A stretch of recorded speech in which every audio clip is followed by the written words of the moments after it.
During my surgery recovery, my husband emptied our accounts while I lay helpless in the hospital bed. He thought he had orchestrated the perfect financial betrayal, exploiting my vulnerability when I couldn't defend myself.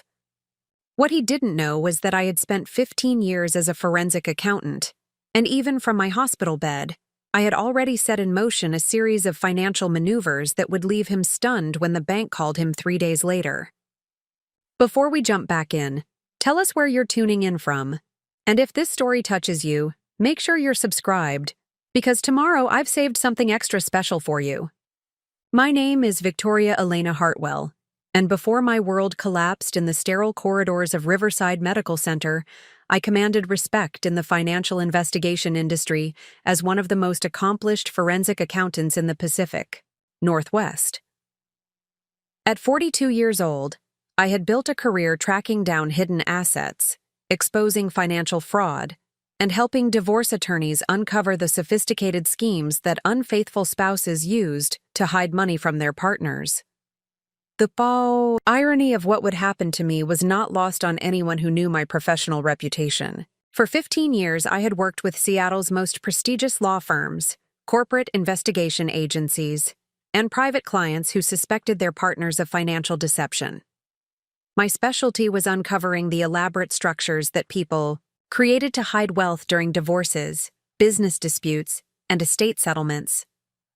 I possessed an almost supernatural ability to trace money through complex networks of shell companies, offshore accounts, and sophisticated financial instruments that most people could never comprehend. My professional success had earned me recognition throughout the legal and financial communities in Washington state. Attorneys sought my expertise for their most challenging cases, knowing that my thorough analysis and detailed reporting could mean the difference between their clients receiving fair settlements or being cheated out of millions of dollars. My reputation was built on meticulous attention to detail, relentless investigation techniques, and an intuitive understanding of how people attempt to hide financial assets when they believe they can exploit others' vulnerabilities. The foundation of my personal life seemed equally solid and secure. I had been married to James Michael Hartwell for 18 years, having met him during my graduate studies at the University of Washington, where he was completing his MBA in international business. James possessed natural charisma and business acumen that had attracted me during our university years, and our relationship had evolved from academic collaboration to deep personal partnership over the course of our extended courtship. James had established himself as a successful import-export consultant, building a thriving business that connected American manufacturers with overseas suppliers and distributors. His work required extensive international travel, sophisticated understanding of global markets, and the ability to navigate complex cultural and regulatory environments across multiple countries. His success provided substantial income that complemented my forensic accounting practice, creating a household financial foundation that appeared both stable and prosperous. Our marriage had weathered the typical challenges that face dual-career couples in demanding professions. James's travel schedule often kept him away for weeks at a time, while my investigation work sometimes required intense focus on cases that demanded long hours and complete dedication. We had learned to balance our individual professional ambitions with our shared commitment to building a life together, supporting each other's careers while maintaining our connection despite the pressures of our respective industries. The decision to remain childless had been mutual, based on our recognition that our career demands would make it difficult to provide the attention and stability that children deserved.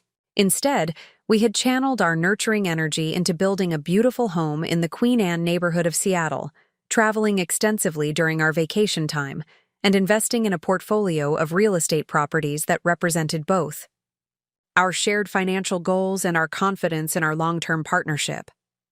Our Queen Anne residence was a testament to our combined success and shared aesthetic sensibilities. The 1920s Tudor Revival home featured original hardwood floors, leaded glass windows, and architectural details that we had lovingly restored over the years. James had a particular talent for identifying and acquiring unique furnishings and artwork. During his international business travels, creating a home environment that reflected both sophistication and personal history. The financial structure of our marriage appeared to exemplify modern partnership principles. We maintained both joint accounts for shared expenses and individual accounts for personal spending, with transparent communication about our respective incomes, investments, and financial goals. My forensic accounting background made me naturally inclined toward financial organization and oversight, while James's international business experience provided valuable insights into investment opportunities and market trends. Our real estate portfolio had grown to include 4 rental properties in Seattle and Bellevue, generating passive income that supplemented our professional earnings while building long-term wealth through property appreciation. James had been instrumental in identifying and evaluating these investment opportunities, leveraging his business networks and market knowledge to help us acquire properties below market value and improve them for maximum rental yield. The investment accounts we had built together represented years of careful planning and disciplined saving. Our retirement funds were diversified across multiple vehicles, including traditional IRAs, Roth IRAs, and taxable investment accounts that provided flexibility for both long-term growth and shorter-term financial needs. The total value of our combined assets exceeded $2 million, representing the accumulated wealth of nearly 2 decades of professional success and careful financial management. My professional expertise in forensic accounting had made me naturally vigilant about financial security and asset protection. I maintained detailed records of all our investments, regularly monitored account statements, and implemented multiple layers of oversight to ensure that our financial affairs remained organized and secure. This attention to detail extended to our insurance coverage, estate planning documents, and tax preparation strategies that optimized our financial position while ensuring full compliance with legal requirements. The trust that existed between James and me regarding financial matters had been built over years of shared decision-making and transparent communication. We consulted each other on major purchases, investment decisions, and career moves that could affect our financial stability. James had power of attorney for my accounts, and I had reciprocal authority over his finances, reflecting our mutual confidence in each other's judgment and integrity. Our social circle consisted primarily of other successful professionals who understood the demands of our careers and shared our interests in travel, fine dining, and cultural activities. We were active members of several professional organizations, including the Association of Certified Fraud Examiners and the Seattle International Trade Association, where James served on the board of directors. These connections provided both personal friendships and professional networking opportunities that supported our respective careers. The lifestyle we had built together reflected our shared values and individual achievements. We enjoyed traveling to destinations that combined James's business interests with my appreciation for historical and cultural sites. Our trips often included visits to financial centers where I could observe international banking practices, while James developed business relationships with potential partners and clients. Our home entertainment frequently centered around dinner, parties where we hosted colleagues, clients, and friends in settings that showcased both our hospitality and our success. These gatherings served multiple purposes, strengthening our professional relationships while demonstrating our ability to create the kind of sophisticated social environment that supported our business development and personal satisfaction. The health challenge that would ultimately test every aspect of our relationship began with symptoms that appeared relatively minor but gradually escalated into a serious medical condition requiring immediate surgical intervention. The diagnosis came as a complete shock, disrupting our carefully planned schedules and forcing us to confront the reality that even the most successful and organized lives remain vulnerable to unexpected health crises. The medical situation that developed would require not only significant financial resources, but also extended recovery time that would limit my ability to work and generate income for several months. The timing was particularly challenging because I was in the middle of several complex forensic investigations that required my direct oversight and could not be delegated to other professionals without potential compromise to the cases and my clients' interests. James's response to the medical crisis appeared to exemplify the supportive partnership that I believed we had built together.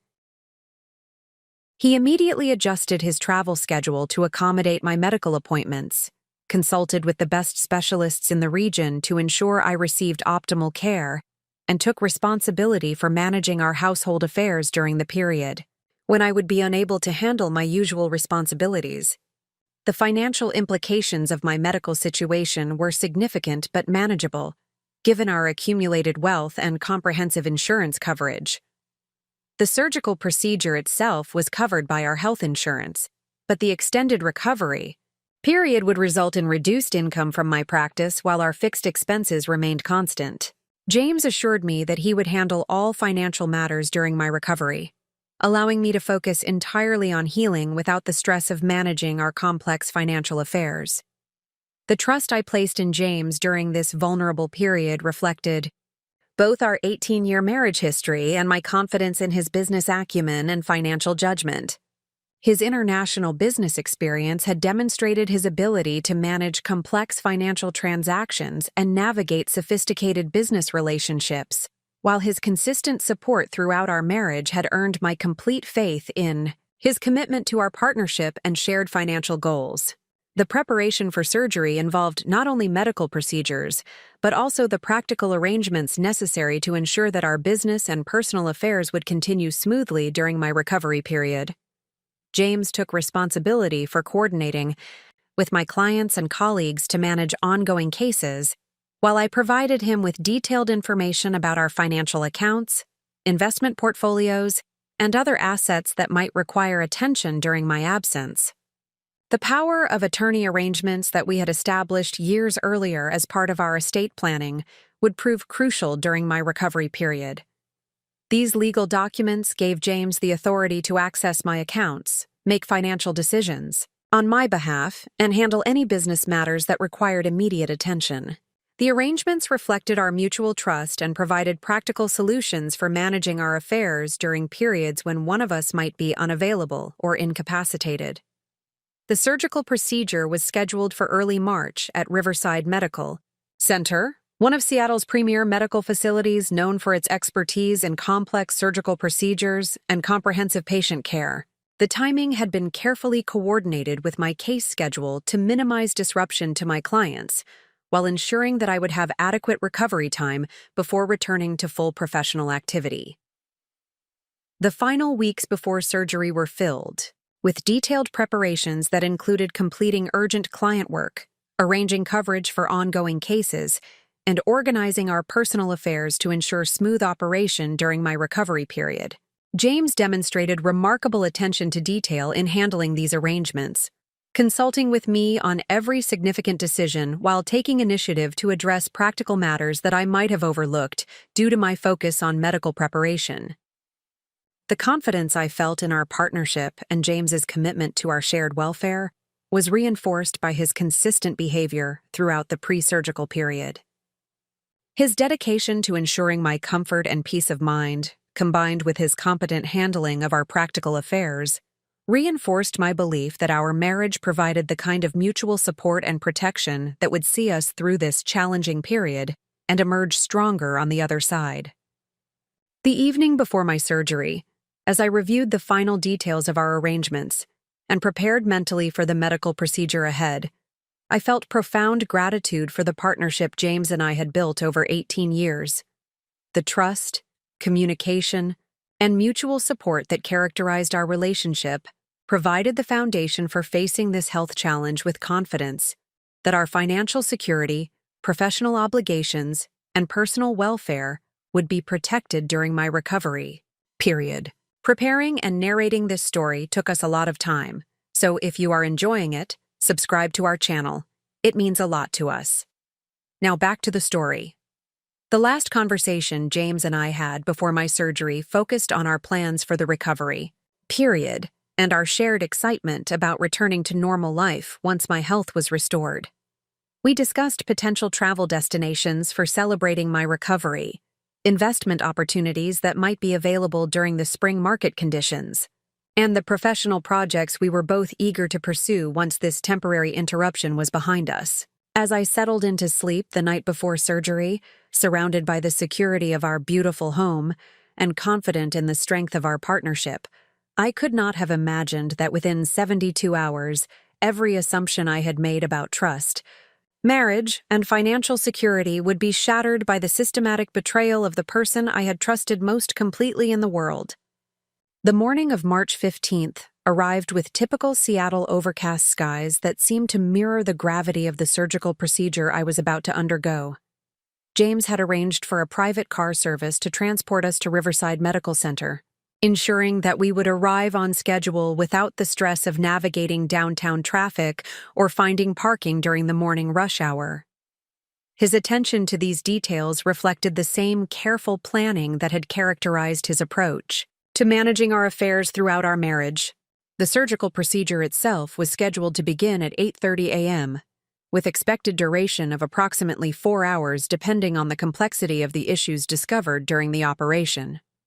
Dr. Patricia Kellerman, the lead surgeon, had explained that the procedure would require general anesthesia and would be followed by a recovery period of at least 5 days in the hospital, with additional weeks of home recovery before I could return to normal activities. James accompanied me through the pre-surgical preparations, demonstrating the kind of supportive presence that reinforced my confidence in our partnership.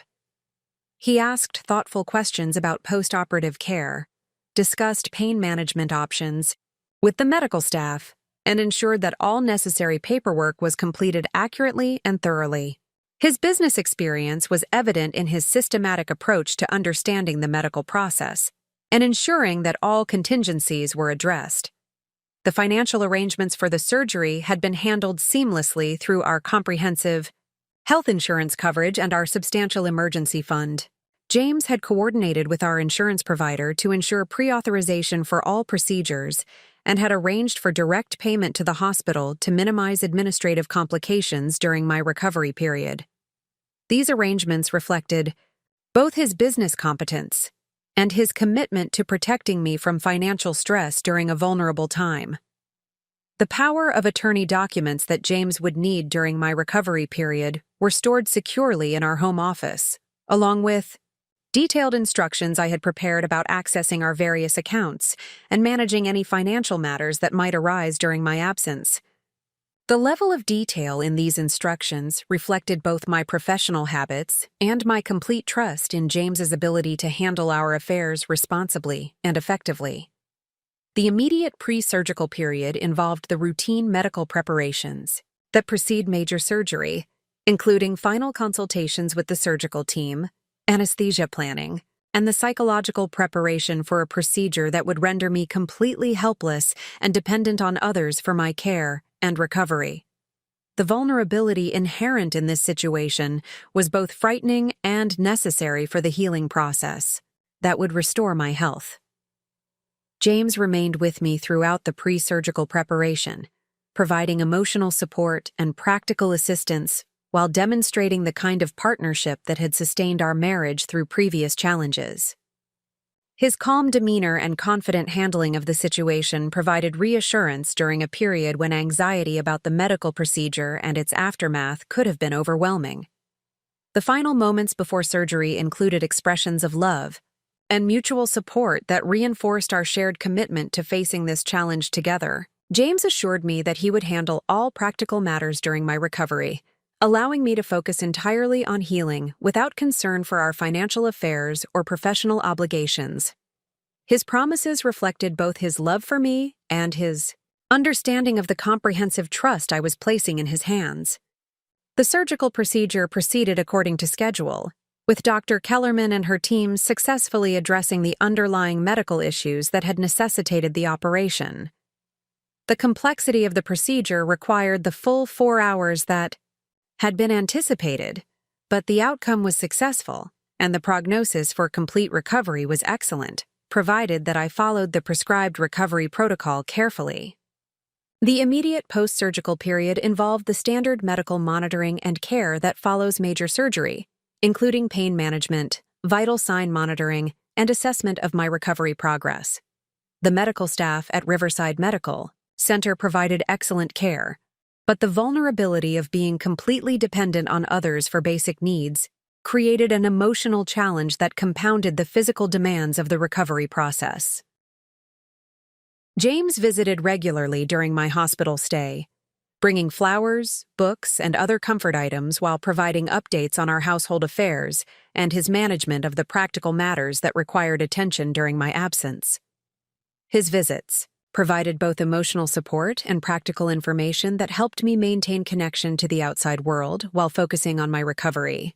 The financial implications of my extended absence from work were becoming more apparent as the days passed, with several clients expressing concern about delayed projects and the need for alternative arrangements to complete their forensic investigations.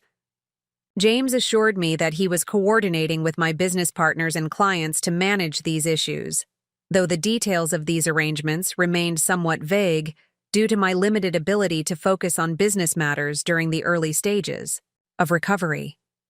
The medication regimen necessary for managing post-surgical pain and promoting healing created cognitive effects that limited my ability to process complex information or make detailed decisions about business or financial matters.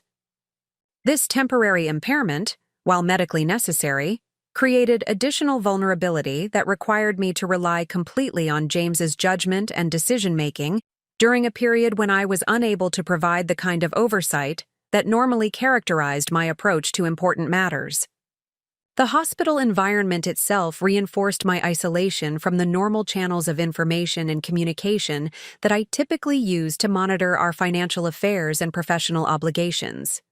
The limited internet access, restricted phone usage, and constant medical interruptions made it difficult to maintain the kind of regular oversight that my professional instincts demanded, forcing me to trust that James was handling everything appropriately.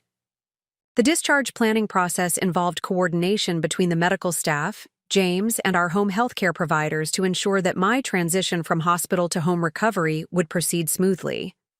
James demonstrated remarkable competence in managing these arrangements, consulting with medical professionals about my care needs while coordinating with our household staff to prepare our home for my extended recovery period. The financial arrangements for home healthcare services, medical equipment, and prescription medications were handled by James with the same efficiency that had characterized his management of our pre-surgical preparations. He assured me that our insurance coverage and financial resources were more than adequate to cover these expenses, allowing me to focus on recovery without concern about the substantial costs associated with extended medical care. The transition from hospital to home recovery marked a significant milestone in my healing process, but it also represented the beginning of a period when my isolation from normal activities and oversight responsibilities would be most complete. The combination of continued medication effects, physical limitations, and the need for extended rest would require me to maintain almost complete dependence on James for several more weeks. The home recovery environment that James had prepared demonstrated his attention to my comfort and medical needs, with our bedroom configured to accommodate medical equipment and our daily routines adjusted to support my recovery requirements. The level of care and preparation reflected both his love for me and his competence in managing complex logistical arrangements during challenging circumstances. As I settled into the routine of home recovery, surrounded by the familiar comfort of our house and confident in James's management of our affairs, I felt profound gratitude for the partnership that provided such comprehensive support during my most vulnerable period. The trust I had placed in him appeared to be justified by his consistent attention to my needs and his competent handling of our practical affairs during this challenging time. The first few days of home recovery proceeded according to the medical expectations established by Dr. Kellerman and her team. My physical healing progressed steadily, and the pain management protocol proved effective in allowing me to rest comfortably. While my body recovered from the surgical trauma, James maintained his attentive care, providing both practical assistance and emotional support throughout this vulnerable period. However, as my cognitive clarity gradually improved and my physical capabilities began to return, I started to notice subtle changes in James's behavior that seemed inconsistent with the patterns I had observed throughout our marriage. These changes were minor initially, but they began to create a sense of unease that I could not entirely dismiss, despite my gratitude for his care and support during my recovery. The foundation of trust that had sustained our marriage for 18 years was about to be tested in ways that I could never have anticipated, as the vulnerability created by my medical situation provided opportunities for betrayal that would shatter every assumption I had made about our partnership and James's character. The perfect storm of medical helplessness, financial access, and misplaced trust was about to unleash consequences that would transform both our lives in ways that neither of us could have predicted. The subtle changes in James's behavior during my second week of home recovery were so minor that I initially attributed them to the stress of managing both his business responsibilities and my care requirements.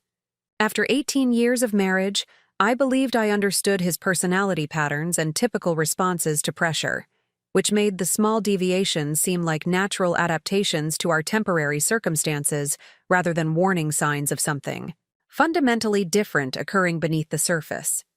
The first indication that something might be amiss came during a routine conversation about our household finances. James had always been meticulous about keeping me informed of any significant expenses or changes to our account balances, particularly during periods when I was unable to monitor them directly. However, when I asked about the status of our checking account to ensure adequate funds for upcoming medical expenses, his response seemed unusually vague and deflective. "Everything's fine, Victoria," he said without making eye contact. His attention focused on organizing prescription bottles on my bedside table. "The insurance reimbursements are coming through as expected, and we have plenty of liquidity to cover everything you need for recovery." His choice of the word liquidity struck me as odd because James typically used more straightforward language when discussing our personal finances, reserving technical terminology for his business communications. The formal tone seemed to create unnecessary distance in what should have been a simple update about our household accounts. When I pressed for more specific information about the exact balance in our primary checking account, James became mildly irritated in a way that was uncharacteristic of his usual patient and thorough approach to financial discussions. He suggested that I should focus on recovery rather than worrying about routine financial matters that he was handling competently. "You've trained me well over the years," he said with a forced smile. "I know how to manage our accounts just as carefully as you do. The last thing you need right now is the stress of monitoring every transaction when you should be healing." While his concern for my well-being appeared genuine, the dismissive tone regarding my professional expertise in financial management felt subtly disrespectful in a way that was inconsistent with his usual acknowledgement of my specialized knowledge and capabilities. James had always deferred to my judgment on financial matters, recognizing that my forensic accounting background provided superior insight into money management and risk assessment. The second concerning development occurred when I attempted to access our online banking system from the tablet James had set up for my entertainment during recovery. Despite entering my credentials correctly multiple times, I was unable to log into our primary accounts, receiving error messages indicating that my password had been changed or my access had been restricted. When I mentioned this technical difficulty to James, his explanation seemed both plausible and troubling. He explained that he had updated our online security settings on the advice of our bank's cybersecurity department, which had recommended enhanced protection measures for accounts belonging to high-net-worth individuals who might be targeted by sophisticated fraud schemes. The bank suggested temporary access restrictions while you're on pain medication, James explained. They said that account compromises often occur when people aren't thinking clearly and might respond to phishing emails or make other security mistakes. It's just a precaution until you're back to normal. The explanation had enough technical credibility to seem reasonable, particularly given my professional knowledge of how financial institutions implement security protocols for vulnerable clients. However, the fact that James had made these changes without consulting me beforehand represented a significant departure from our usual practice of discussing any modifications to our financial arrangements. More troubling was his suggestion that my cognitive capacity might be impaired enough to create security risks. While I acknowledged that pain medication affected my concentration and energy levels, my analytical thinking remained sharp enough to recognize inconsistencies and evaluate information critically. The implication that I might be vulnerable to basic fraud schemes felt both patronizing and inaccurate. The third warning sign emerged during a phone conversation I overheard between James and someone he addressed only as David regarding what appeared to be a significant financial transaction. The conversation took place in James's home office, but the door was not completely closed, allowing me to hear fragments of discussion that seemed to involve substantial sums of money and timeline pressures. "The transfer needs to be completed by Friday," James said in a voice that carried unusual tension.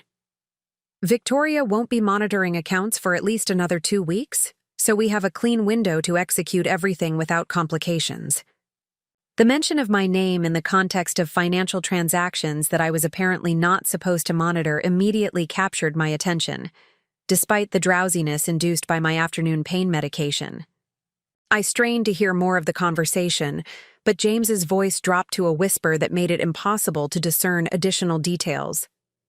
When James ended the call and returned to check on me, I asked casually about his conversation with David, hoping to understand the context of the financial discussion I had overheard.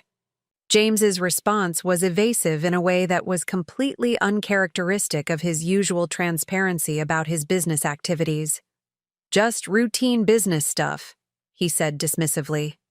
"David's helping me restructure some of the international accounts to take advantage of better exchange rates while you're recovering. Nothing you need to worry about." The explanation raised several immediate concerns in my forensic accountant mind.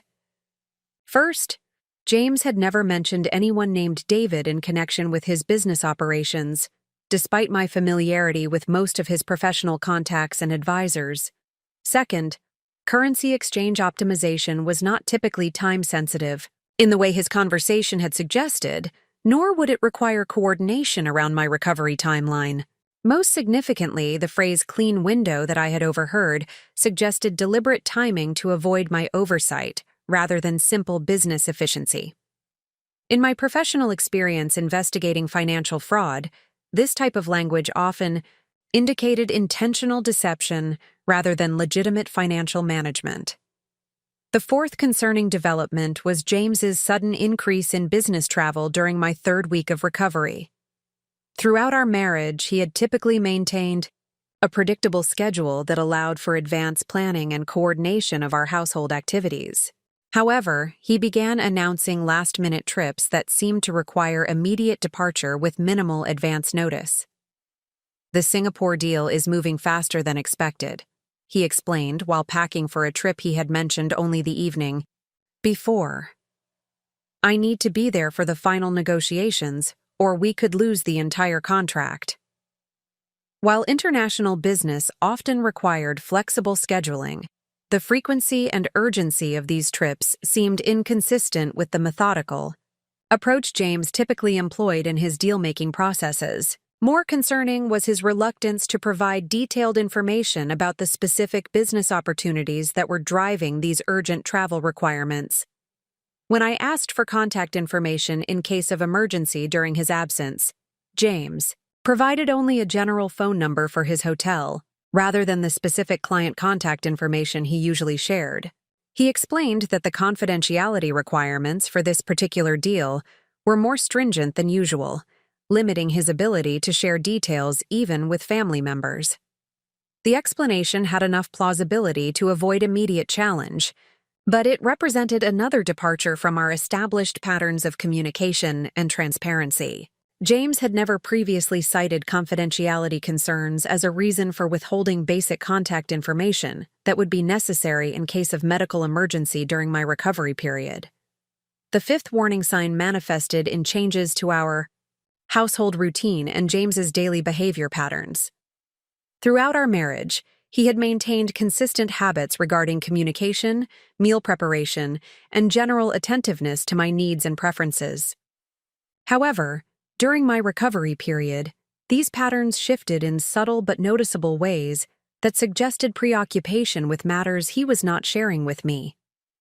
James began receiving phone calls at unusual hours, often stepping outside or into his office to maintain privacy in conversations that had previously been conducted openly in my presence. When I commented on the increased frequency of these private communications, he attributed them to time zone differences with international clients and the need to coordinate complex business arrangements across multiple countries. His meal preparation, which had been thoughtful and consistent during the early days of my recovery, became increasingly perfunctory and distracted. Instead of the careful attention to my dietary preferences and medical requirements that had characterized his initial caregiving, he began providing simple, hastily prepared meals or ordering takeout without consulting my preferences. More significantly, his physical presence became less attentive and engaged, even when he was nominally available to assist with my needs. James would sit in the same room while working on his laptop or talking on his phone, providing minimal interaction and seeming reluctant to engage in the kind of conversation that had always been natural between us. The sixth concerning development involved changes in our mail and package delivery patterns.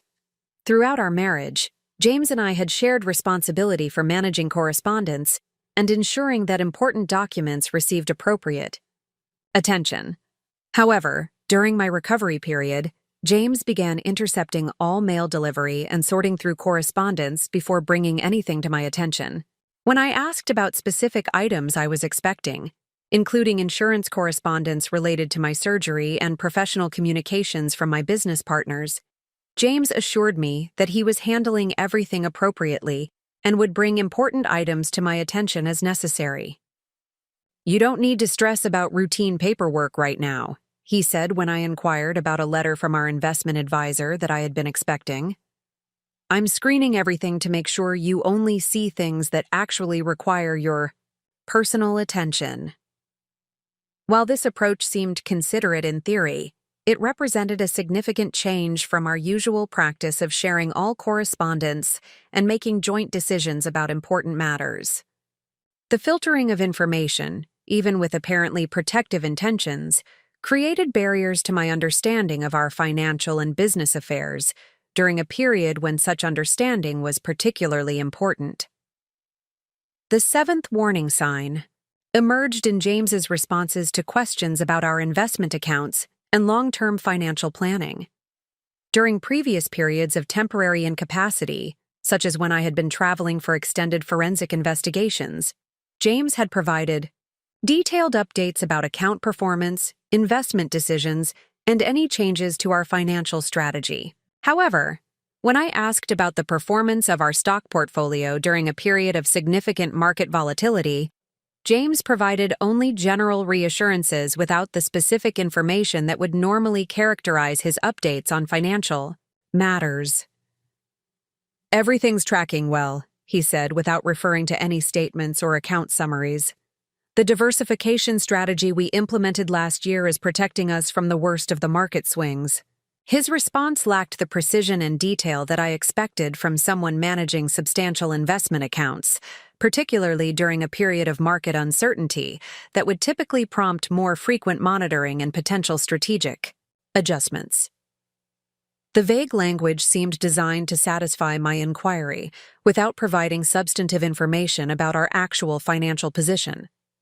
When I asked to review recent account statements to better understand how our investments were responding to current market conditions, James suggested that such detailed analysis would be unnecessarily stressful during my recovery period and could wait until I was fully capable of resuming normal financial oversight responsibilities.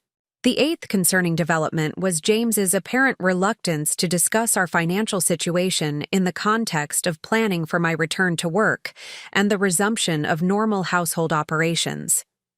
Throughout our marriage, we had maintained open communication about our financial goals, upcoming expenses, and strategic planning for both short-term and long-term objectives.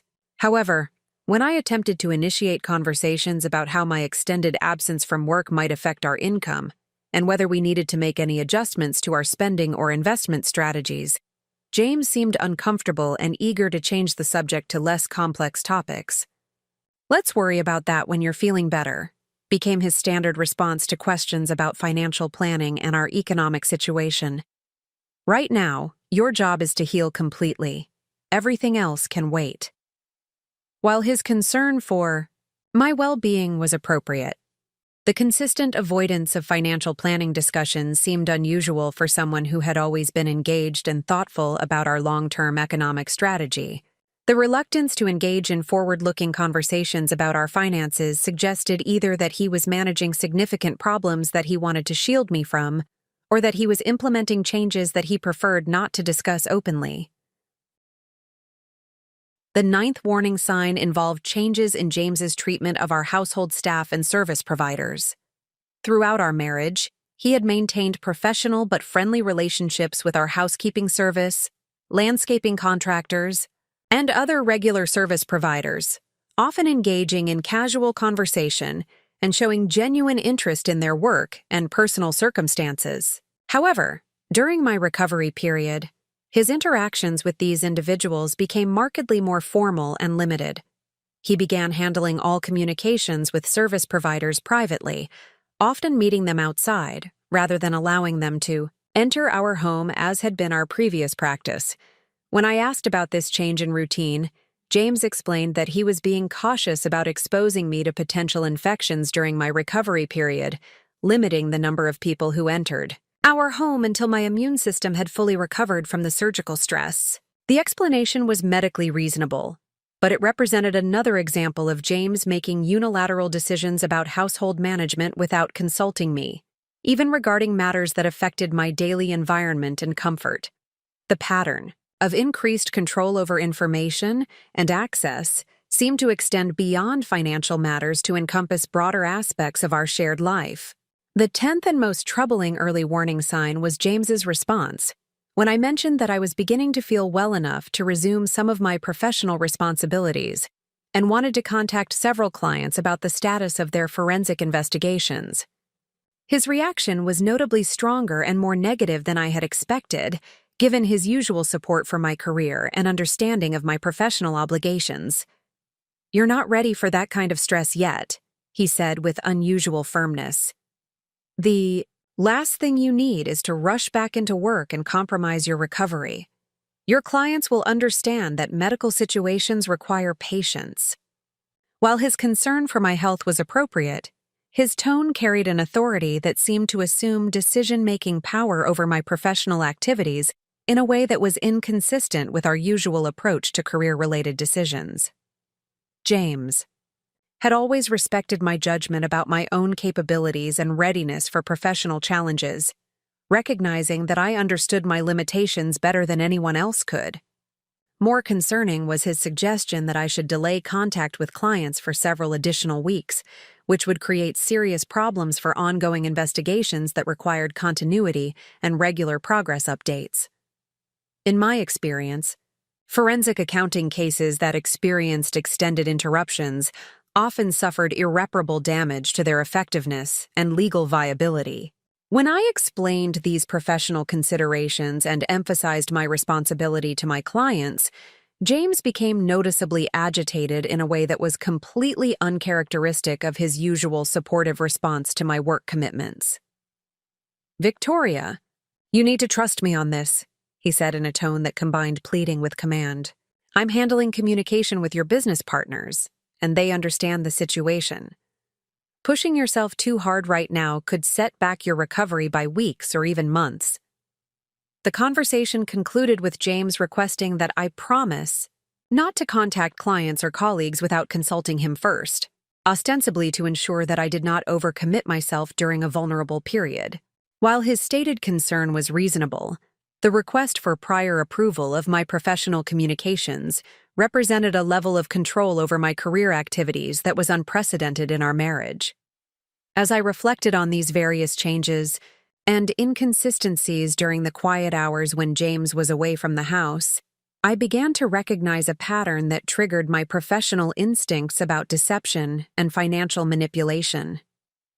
The combination of restricted access to accounts, increased secrecy, unusual travel patterns, and attempts to control my professional activities created a constellation of warning signs that I had learned to recognize in my forensic investigations of financial fraud.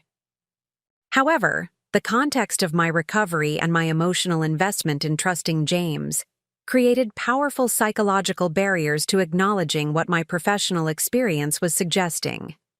The possibility that my husband of 18 years was exploiting my medical vulnerability to engage in financial betrayal was so devastating that my mind actively resisted drawing the obvious conclusions that my analytical training demanded. The internal conflict between my professional instincts and my personal loyalties created a state of cognitive dissonance that was both emotionally exhausting and intellectually paralyzing. I found myself alternating between periods of suspicious analysis and deliberate denial, unable to sustain either perspective long enough to develop a coherent understanding of what might actually be occurring.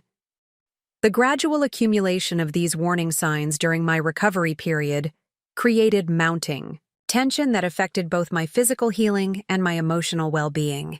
The stress of questioning my husband's behavior while being completely dependent on his care and support created a psychological burden that complicated the already challenging process of recovering from major surgery. As the third week of my recovery period concluded, I faced the uncomfortable realization that the pattern of changes in James's behavior was becoming too consistent and significant to dismiss as temporary stress responses or protective overreaction to my medical situation. The professional skills that had made me successful at detecting financial deception were generating increasingly urgent warnings that I could no longer ignore, despite the personal cost of acknowledging their implications. The foundation of trust that had sustained our marriage for 18 years was beginning to show cracks that could not be easily repaired or explained away. The question that haunted my recovery was whether these cracks represented temporary strain that would heal along with my physical recovery, or fundamental damage that would ultimately prove irreparable. The approaching fourth week of my recovery would force me to confront these questions more directly, as my improving physical condition would enable me to investigate my suspicions more thoroughly while reducing my dependence on James for basic care and information management. The collision between my forensic instincts and my marital loyalties was about to intensify in ways that would test every assumption I had made about trust, partnership, and the true nature of the person I had shared my life with for nearly 2 decades. The first cracks in my golden foundation had appeared, and despite my desperate hope that they represented temporary damage rather than fundamental structural failure, my professional experience warned me that the forces creating these cracks were likely to intensify rather than diminish as time progressed. The perfect storm of vulnerability, opportunity, and hidden motivation was gathering strength, and I was about to discover just how devastating the resulting damage could be. The fourth week of my recovery marked a critical transition period where my physical capabilities improved significantly, while my cognitive clarity sharpened to levels that allowed for more sophisticated analysis of the troubling patterns I had begun to observe in James's behavior. The combination of reduced pain medication dependency and increased physical mobility created opportunities for investigation that had been impossible during the acute phase of my recovery, though I remained sufficiently dependent on James's assistance to require careful discretion in my inquiries. The first major development that elevated my concerns from suspicion to alarm occurred when I discovered that James had been systematically intercepting and redirecting our mail in ways that went far beyond the protective screening he had described. During a brief period when he was attending a conference call in his office, I managed to access our mailbox and discovered several pieces of correspondence that should have reached me weeks earlier, including statements from financial institutions and communications from professional contacts who were concerned about my extended absence. Among the intercepted mail were monthly statements from 3 of our investment accounts, showing transaction activity that James had never mentioned during his vague updates about our portfolio performance. The statements revealed significant withdrawals and asset transfers that totaled more than $400,000 over the 3-week period since my surgery. The timing and magnitude of these transactions created immediate alarm, as they represented the kind of systematic asset movement that I had learned to recognize as potential indicators of financial fraud or asset concealment. The documentation showed that the withdrawals had been executed through wire transfers to accounts that I did not recognize, with cryptic reference numbers that provided no clear indication of their purpose or destination. The pattern of transactions suggested deliberate coordination rather than routine investment management, with transfers occurring on specific dates that corresponded to periods when I had been most heavily sedated or physically incapacitated. More troubling was the discovery that these transactions had been authorized using the power of attorney arrangements that I had established for legitimate medical emergency purposes, the legal authority that I had granted James to protect our interests during my recovery was being employed to facilitate financial activities that appeared designed to move substantial assets beyond my knowledge or control. The second alarming revelation came through a phone conversation I overheard between James and his attorney, Mitchell Barnes, regarding what appeared to be preparation for significant legal or financial proceedings that involved my assets and professional reputation. The conversation took place in James's office during what he believed was my afternoon rest period, but my improved alertness allowed me to remain conscious and attentive to their discussion. The medical documentation establishes clear grounds for the capacity argument, James told Mitchell in a voice that carried confident satisfaction. Dr. Kellerman's post-operative reports specifically mention cognitive impairment from pain medication and the extended recovery timeline that will keep Victoria dependent on assistance for several more weeks. The reference to using my medical condition as grounds for questioning my decision-making capacity sent waves of professional alarm through my consciousness. Throughout my forensic accounting career, I had encountered numerous cases where one spouse attempted to exploit temporary medical vulnerability to gain control over joint assets or establish legal grounds for financial manipulation. Mitchell's response provided additional context that revealed the sophisticated nature of whatever plan was being implemented at my expense. The psychiatric evaluation you requested will provide additional support for the temporary conservatorship petition. Dr. Williams has extensive experience with cases involving surgical trauma and medication-induced cognitive impairment. The mention of psychiatric evaluation and conservatorship proceedings represented a level of legal manipulation that exceeded anything I had imagined might be occurring. The realization that James was consulting with attorneys about having me declared temporarily incompetent while I recovered from surgery created a sense of betrayal that transcended mere financial concerns to threaten my fundamental autonomy and professional reputation. James continued the conversation with details that revealed months of advanced planning, rather than opportunistic exploitation of my medical situation. The business valuation for Victoria's forensic practice came in higher than expected. If we can establish the conservatorship before she's fully recovered, we'll have clear legal authority to negotiate the sale to her partners without interference.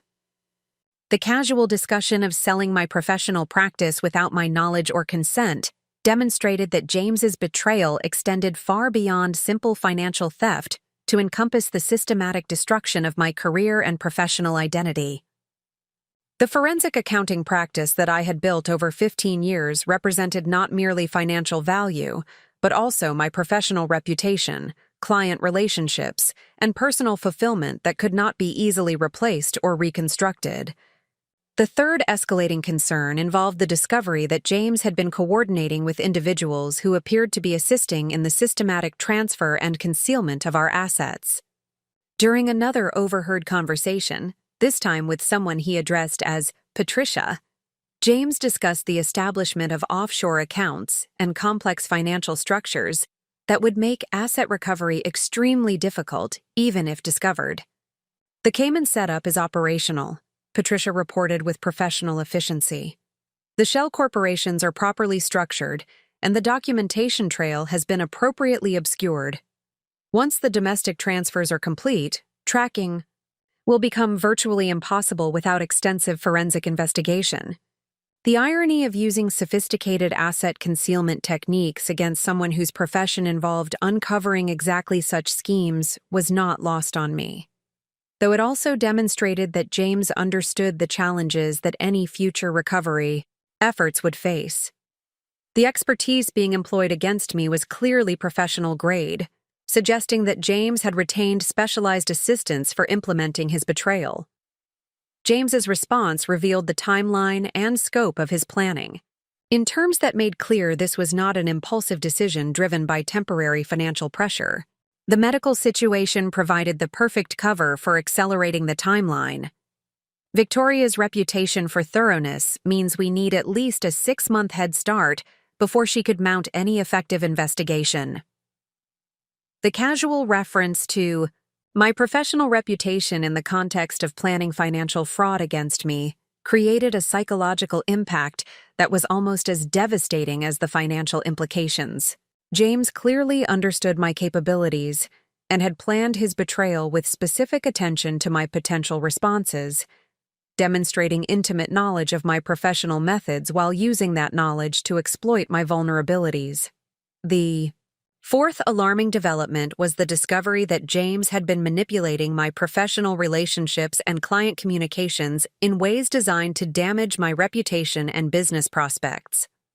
Through careful observation during periods when he believed I was sleeping, I learned that he had been responding to client inquiries and professional correspondence in ways that portrayed me as unreliable or incapacitated beyond the reasonable expectations for surgical recovery. One conversation I overheard involved James speaking with Margaret Chen, one of my most important clients, about the status of her divorce case investigation. Instead of providing the routine update and timeline information that would be appropriate for a temporary medical delay, James suggested that my condition was more serious than initially expected, and that she should consider alternative arrangements for completing her forensic analysis. Victoria's recovery is taking longer than anticipated, James explained with false concern. The surgical complications have affected her cognitive function, and her doctors are uncertain about when she'll be capable of handling complex financial analysis again. You might want to consider engaging another forensic accountant to avoid further delays in your case. The deliberate misrepresentation of my medical condition and professional capabilities was designed to encourage clients to terminate their relationships with my practice, thereby reducing the value of the business that James apparently intended to liquidate as part of his asset appropriation scheme. The systematic destruction of my client base would make it extremely difficult to rebuild my practice, even if I eventually recovered control of my other assets. The fifth escalating concern involved James's apparent coordination with my business partners regarding potential changes to our practice structure that would significantly affect my ownership stake and profit-sharing arrangements. Through another overheard conversation, this time with my partner David Richardson, James discussed my medical situation in terms that exaggerated the severity and permanence of my limitations. The doctors are concerned about Victoria's ability to return to the kind of detailed analytical work that forensic accounting requires, James told David with practiced sincerity. The cognitive effects from the surgery and medication may be permanent, which obviously raises questions about the future structure of the practice. David's response indicated that James had been conducting these conversations for some time, gradually building a narrative that would justify restructuring our partnership in ways that reduced my stake or eliminated my involvement entirely. We've been discussing contingency plans based on the information you've provided. If Victoria's capacity is permanently affected, we may need to consider buyout arrangements that protect everyone's interests. The coordination between James and my business partners revealed another dimension of his systematic betrayal, as he was simultaneously appropriating our personal assets while undermining my professional relationships and business ownership. The comprehensive nature of his plan suggested months or possibly years of preparation, with my medical crisis providing the catalyst for accelerated implementation rather than the initial inspiration for his scheme. The sixth troubling revelation concerned James's apparent manipulation of our insurance claims and medical expense reimbursements in ways that generated additional funds for his personal use, while creating potential legal liability for fraudulent claims. During a phone conversation with our insurance company, James provided information about my medical expenses and recovery requirements that appeared designed to maximize reimbursement amounts beyond what was actually necessary or appropriate. Victoria's home care requirements are more extensive than initially anticipated, James explained to the insurance representative. The complications from surgery have required additional nursing services, specialized equipment, and extended physical therapy that wasn't included in the original treatment plan. While some of these services were legitimate, James was also claiming reimbursement for expenses that were either inflated or entirely fictitious. The fraudulent insurance claims created additional criminal exposure beyond the civil liability for asset appropriation, demonstrating either reckless disregard for legal consequences or confidence that his overall plan would provide sufficient resources and protection to avoid accountability. The seventh escalating development involved the discovery that James had been establishing new financial relationships and credit arrangements using my identity and financial information without my knowledge or consent. Through careful examination of documents that he had left accessible during brief periods of carelessness, I learned that he had opened several new accounts and obtained significant lines of credit that were secured by our joint assets. The credit applications contained false information about my health status, employment situation, and investment activity that was designed to present me as an active participant in these financial arrangements, despite my actual incapacity. The identity theft aspects of these activities added federal criminal exposure to the growing catalog of legal violations that James was committing in pursuit of his asset appropriation scheme.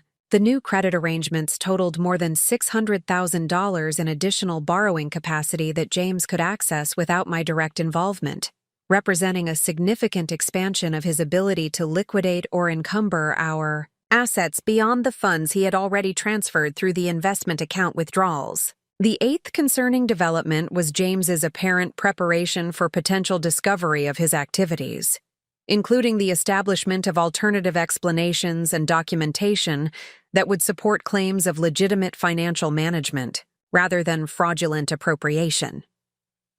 Through overheard conversations with his attorney, I learned that James was developing comprehensive cover stories for all of his financial activities that would portray them as protective measures taken during my medical crisis.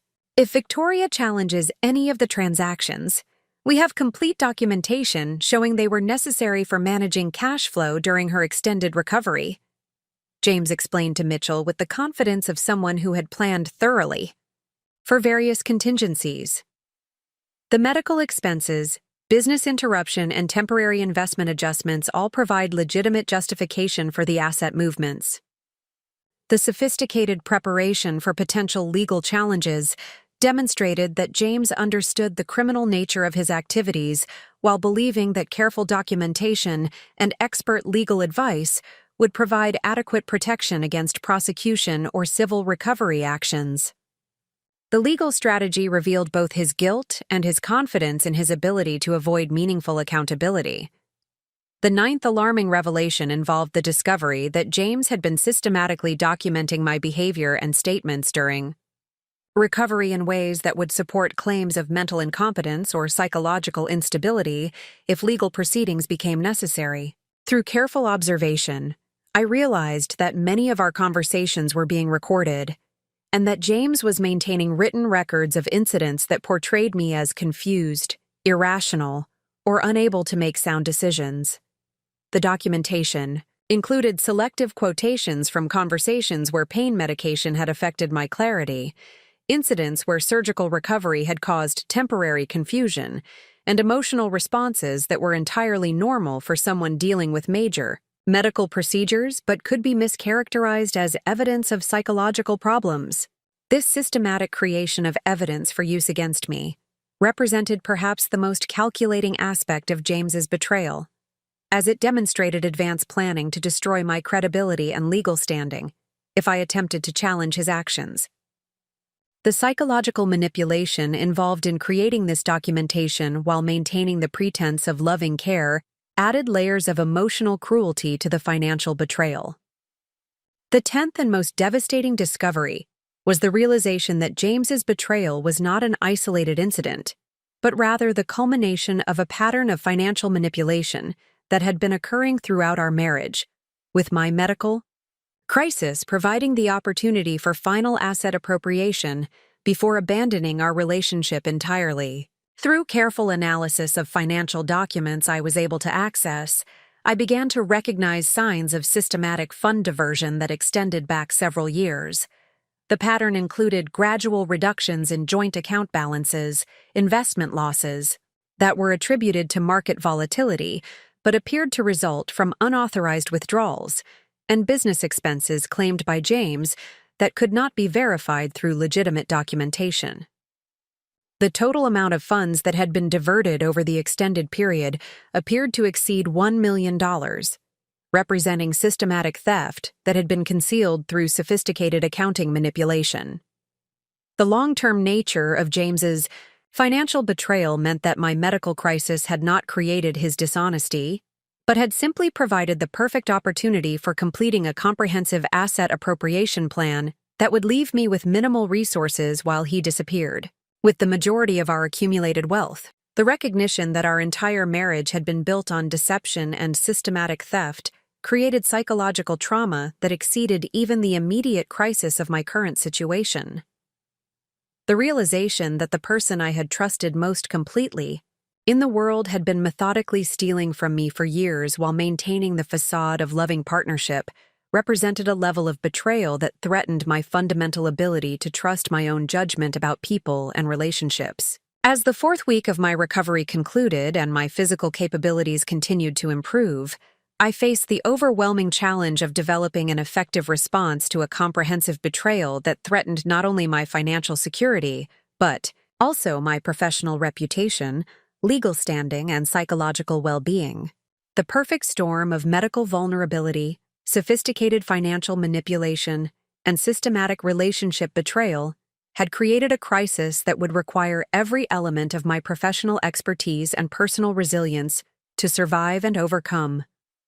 The question that haunted my improving consciousness was whether I possessed sufficient strength and resources to mount an effective response to James's systematic betrayal while he continued to exploit my apparent helplessness and use my own legal authorizations against me. The approaching confrontation would test not only my forensic accounting skills, but also my fundamental character and determination to fight for my survival and recovery against overwhelming odds. The revelation of James's comprehensive betrayal created an urgent need for strategic response planning while simultaneously requiring absolute discretion to avoid alerting him to my discovery of his activities. The challenge of maintaining the appearance of helpless dependency while secretly developing countermeasures represented perhaps the most complex investigation and tactical planning exercise of my forensic accounting career, complicated by the personal stakes and emotional devastation of confronting systematic deception by someone I had trusted completely. The first priority in developing my response strategy was establishing secure communication channels that would allow me to contact professional advisors and law enforcement without James's knowledge or interference. During the early weeks of my recovery, James had effectively isolated me from external communication by controlling phone access, monitoring email accounts, and intercepting mail correspondence. However, my improving physical condition provided opportunities for establishing covert communication methods that could support investigation and legal action. The solution came through a combination of technological resources and careful timing that exploited brief periods when James was absent from the house or engaged in extended business calls. I discovered that my old tablet, which James had dismissed as obsolete and had not included in his electronic monitoring efforts, could still access our wireless network and provide internet connectivity for secure communications. Using this overlooked device, I established encrypted email accounts through services that specialized in protecting communications from surveillance and monitoring. The process required careful attention to digital security protocols that would prevent James from discovering these communication channels, even if he expanded his monitoring efforts to include previously ignored devices and accounts. The technical challenge of establishing secure communications while managing the physical limitations of my recovery required innovative solutions that drew upon both my analytical skills and my understanding of digital forensics. Each step in the process needed to be completed during brief windows of opportunity when James's attention was directed elsewhere, while ensuring that no traces of these activities would be discoverable through routine computer usage monitoring. The second critical element of my response strategy involved documenting James's activities and statements in ways that would provide admissible evidence for potential criminal prosecution and civil recovery proceedings. My professional experience with financial fraud investigations had taught me that successful prosecution required comprehensive documentation that established patterns of deceptive behavior, demonstrated intent to defraud, and provided clear evidence of financial harm. The documentation process required careful balance between gathering comprehensive evidence and maintaining operational security that would prevent James from discovering my investigative activities.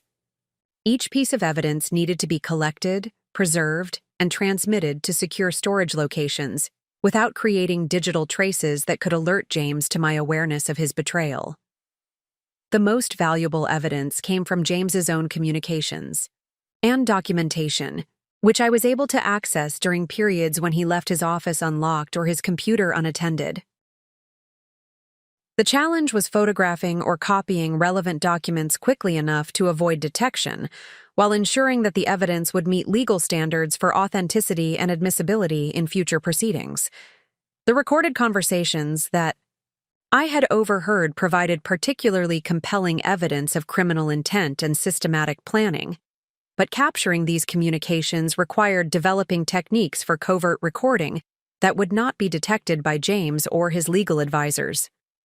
The technical aspects of evidence gathering demanded the same precision and attention to detail that characterized my professional forensic investigations, while the personal stakes created emotional pressure that threatened to compromise my analytical objectivity. The third essential component of my response strategy was identifying and securing legal representation that possessed both the expertise necessary to address the complex financial crimes involved and the independence to act without potential conflicts of interest that might compromise my protection. The challenge was particularly acute because James's attorney, Mitchell Barnes, was well connected within the local legal community and might have relationships that could create ethical complications for attorneys who agreed to represent me. The solution required expanding my search to legal professionals outside Seattle who specialized in financial fraud cases and possessed sufficient experience with asset recovery to understand the sophisticated techniques that James had employed. The identification process needed to be conducted through secure channels that would not alert James to my legal preparations, while ensuring that any attorneys I contacted understood the urgency and sensitivity of my situation. The initial consultations with potential legal counsel required careful coordination to ensure that these communications remained confidential and that James would not discover my efforts to secure independent representation. The conversations needed to convey the scope and complexity of the financial crimes involved, while establishing the foundation for rapid legal action once I was prepared to move forward with formal proceedings. The legal strategy discussions revealed the importance of timing in financial fraud cases, particularly regarding asset recovery and preventing further dissipation of funds. The attorneys I consulted emphasized that delays in initiating legal action could result in irreversible asset transfers that would make recovery impossible even if criminal convictions were ultimately obtained. The fourth critical aspect of my strategic planning involved identifying and protecting whatever assets remained accessible to me while developing methods for preventing James from completing the asset appropriation process that he had already begun. My forensic accounting expertise provided advantages in understanding the mechanics of asset concealment, but the legal constraints created by the power of attorney arrangements I had established presented significant obstacles to protecting my interests. The asset protection strategy required distinguishing between accounts and investments that James could access through the power of attorney authorization and resources that remained under my exclusive control. The analysis revealed that several accounts, including my individual retirement funds and certain business assets, maintained protection from James's access, despite the broad authority I had granted for medical emergency purposes. The process of securing these protected assets required careful attention to legal procedures and financial institution requirements that would prevent James from expanding his access through additional documentation or fraudulent representations. Each protective measure needed to be implemented without creating obvious evidence of my awareness of his betrayal, while ensuring that these assets would remain available for my recovery and reconstruction efforts. The most challenging aspect of asset protection involved determining which accounts had already been compromised and developing strategies for recovering funds that James had already transferred to accounts under his exclusive control. The recovery process would require extensive forensic investigation to trace the movement of funds through the complex financial structures that James and his advisors had established for asset concealment. The fifth essential element of my response planning was developing a comprehensive understanding of the legal and regulatory framework that would govern prosecution of James's criminal activities and recovery of the appropriated assets. The complexity of the financial crimes involved created potential jurisdiction questions that could affect both criminal prosecution and civil recovery proceedings. The research process revealed that James's activities potentially violated multiple federal statutes related to wire fraud, identity theft, and financial institution fraud, in addition to state laws governing theft, forgery, and fiduciary misconduct. The federal aspects of the case provided opportunities for prosecution by agencies with greater resources and expertise in complex financial crimes, while also creating potential complications related to coordination between different law enforcement agencies. The civil recovery aspects of the case presented additional complexities related to tracing assets through offshore structures and recovering funds that had been transferred to accounts in jurisdictions with limited cooperation agreements. The asset recovery process would require coordination with international law enforcement agencies and financial institutions that might have limited familiarity with the specific legal requirements for asset freezing and recovery orders. The regulatory framework analysis also revealed potential opportunities for recovering assets through insurance claims and professional liability proceedings that could provide alternative sources of compensation, even if direct asset recovery proved impossible. The comprehensive approach to recovery required understanding all available legal remedies and developing integrated strategies that maximized the probability of successful asset restoration. The sixth crucial component of my strategic planning involved managing the psychological and emotional challenges of maintaining the appearance of normal behavior while secretly preparing for confrontation with someone who had systematically betrayed my trust over an extended period. The emotional toll of discovering the scope of James's deception created ongoing stress that threatened to compromise my ability to think clearly and make effective tactical decisions.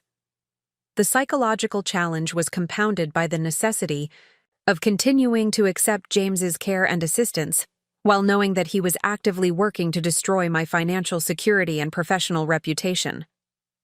The cognitive dissonance created by this situation required developing mental disciplines that would allow me to compartmentalize my emotional responses and maintain focus on the practical requirements of building an effective response to his betrayal. The process of maintaining operational security while living in close proximity to someone who was actively working against my interests required constant vigilance and careful management of my behavioral patterns. Any changes in my routine or emotional state could potentially alert James to my awareness of his activities, thereby compromising my ability to gather evidence and prepare legal responses. The psychological preparation for eventual confrontation also required developing realistic expectations about the outcomes of legal proceedings and asset recovery efforts. The emotional investment in recovering not only financial resources, but also some measure of justice and accountability created potential for disappointment if the legal system proved unable to provide complete restoration of my losses.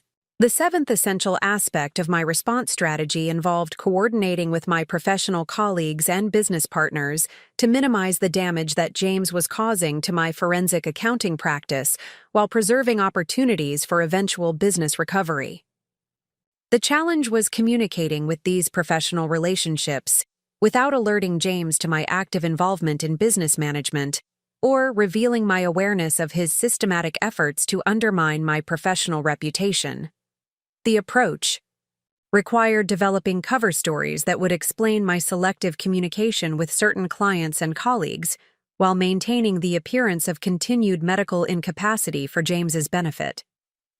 The professional communications needed to provide sufficient information to protect my business interests without creating evidence that could be used against me in James's legal proceedings or conservatorship efforts.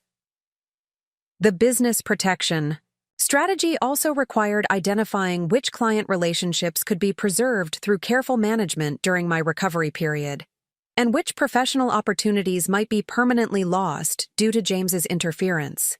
The triage approach to professional relationship management required difficult decisions about resource allocation and strategic priorities that would affect my long-term career prospects. The coordination with business partners required particular sensitivity because James had already established relationships with these individuals and was actively providing them with false information about my condition and capabilities. The process of correcting these misrepresentations needed to be handled carefully to avoid creating conflicts that could further damage my professional reputation or provide James with additional opportunities for interference. The eighth critical element of my strategic planning involved developing contingency plans for various scenarios that might emerge as the situation evolved, including the possibility that James might discover my investigative activities or accelerate his asset appropriation timeline in response to external pressures. The contingency planning required considering multiple potential outcomes and preparing appropriate responses that would protect my interests regardless of how the situation developed. The scenario planning process revealed the importance of maintaining flexibility in my response strategy while ensuring that essential protective measures remained in place, regardless of changing circumstances. The most dangerous scenarios involved James discovering my awareness of his betrayal and taking steps to accelerate the asset transfer process or implement additional measures to restrict my access to resources and legal representation.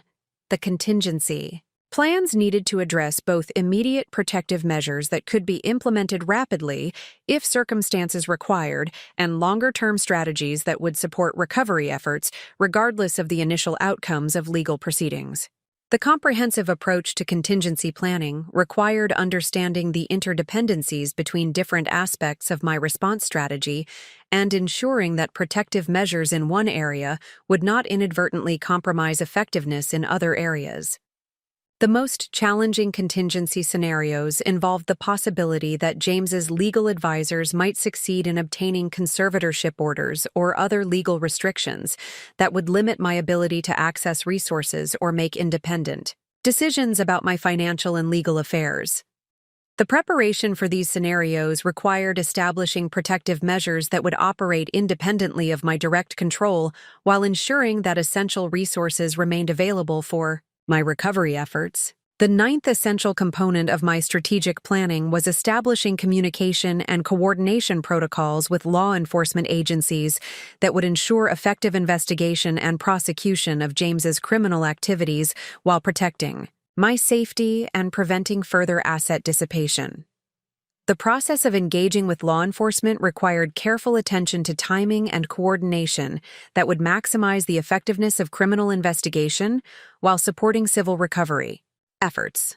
The law enforcement engagement strategy required understanding the different agencies that might have jurisdiction over various aspects of James's criminal activities and developing approaches that would facilitate effective cooperation between agencies with different priorities and procedures.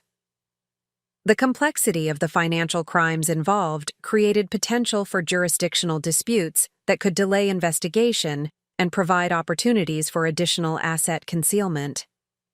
The coordination with law enforcement also required developing strategies for protecting my safety and security during the investigation and prosecution process, particularly given James's demonstrated sophistication in planning and his access to resources that could be used for intimidation or retaliation. The safety planning required considering both immediate physical security measures and longer-term protection strategies that would support my participation in legal proceedings. The law enforcement coordination strategy needed to account for the possibility that James might have established relationships or obligations with individuals who could pose additional threats if criminal prosecution threatened their interests or revealed their involvement in asset concealment activities. The comprehensive approach to safety planning required understanding all potential sources of risk and developing appropriate protective measures. The 10th and final element of my strategic planning involved establishing the operational timeline and coordination protocols that would govern the implementation of my response strategy while maintaining the element of surprise that was essential for preventing James from taking additional protective measures or accelerating asset dissipation activities. The timing considerations required balancing the need for thorough preparation with the urgency of preventing further financial harm. The operational timeline needed to coordinate multiple simultaneous activities, including legal filings, law enforcement notifications, asset protection measures, and communication with professional colleagues and clients. The coordination requirements demanded careful attention to sequencing and timing that would ensure maximum effectiveness while minimizing opportunities for James to interfere with or undermine my response efforts. The implementation strategy also required maintaining strict operational security throughout the preparation and execution phases, ensuring that James would remain unaware of my activities until the moment when legal proceedings and asset protection measures were simultaneously activated. The element of surprise was crucial for preventing James from taking additional steps to conceal assets or interfere with legal proceedings. As the 4th week of my recovery concluded and my physical capabilities approached levels that would support active implementation of my response strategy, I faced the sobering realization that success would require flawless execution of a complex plan that integrated legal, financial, and operational elements while managing significant personal and safety risks. The approaching confrontation would test not only my professional expertise, but also my psychological resilience and determination to fight for survival and recovery against someone who had systematically betrayed every aspect of our relationship. The trap that James had so carefully constructed around my vulnerability was about to become the foundation for his own destruction, as the forensic skills he had sought to exploit would be turned against him with the full force of legal authority and investigative expertise that he had underestimated. The perfect storm he had created would soon engulf him in ways he could never have anticipated. The morning of April 8th marked the 24th day of my recovery, and the moment when circumstances would force me to abandon my careful surveillance and strategic preparation in favor of immediate action to prevent the final phase of James's asset appropriation plan. The catalyst for this acceleration came through an overheard phone conversation between James and his offshore banking contact, Patricia, which revealed that the window for asset recovery was closing far more rapidly than I had anticipated in my strategic planning. The final transfers need to be completed by Friday, Patricia informed James with professional urgency that indicated serious external pressure. The regulatory environment is changing, and our compliance department is requiring additional documentation for accounts above the threshold levels we've been using. James's response revealed the scope of funds that remained to be transferred and the timeline pressure that would determine whether my counter-strategy could be implemented successfully. How much more time do we need to move the remaining 800,000? Victoria's recovery is progressing faster than expected, and she's starting to ask more detailed questions about our accounts. The reference to $800,000 in remaining assets to be transferred created immediate alarm, as this amount represented substantially more funds than I had identified in my previous analysis of compromised accounts. The revelation suggested that James had access to additional assets that I had not yet discovered, or that his earlier transfers had been structured to conceal the true magnitude of the appropriation.